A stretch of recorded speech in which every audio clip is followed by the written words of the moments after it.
గం గం గణాధిపతియే నమ. ఓం విశ్వకర్మ వీరబ్రహ్మనే నమ. మిత్రులందరికీ ఈరోజు మీకు ఈ బందెడు ఆకు గురించి చెప్తానండి. ఈ బందెడు ఆకును 3 ఎత్తులు తీసుకోవాలి. సూర్యకారం 100 గ్రాములు అయితే 300 గ్రాముల ఆకు తీసుకొని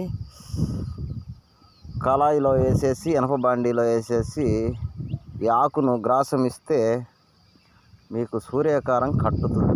ఎట్లా అంటే విధానం చెప్తానండి. ఈ ఆకు నీట్గా తీసుకోవాలి. ఈ ఆకును ఇట్లా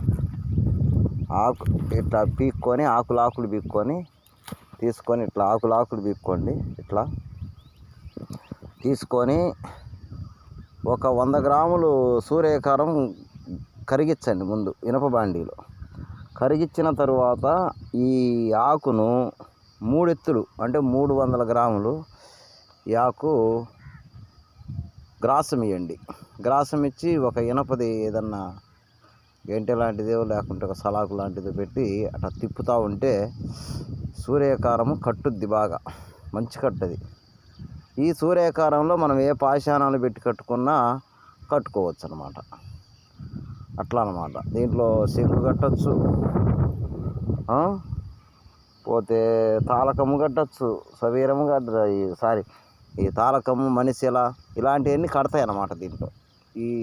దీంట్లో కట్టిన సూర్యకారంతో ఈ విధంగా కట్టిన సూర్యకారంలో పాషాణము లోహజారణ కూడా అయిద్ది మిత్రమా. లోహజారణ కూడా మంచిగా అయిద్ది.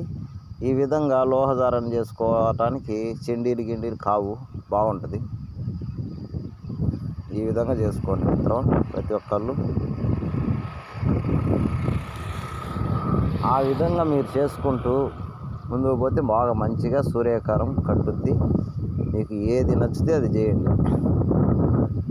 కానీ ఇప్పుడు పాషాణాలు రసాలు మంచి రేట్లు పెరిగినాయి కావున మౌనంగా 10 గ్రాములు పెట్టుకోండి. ఎక్కువ ఏం పెట్టద్దు.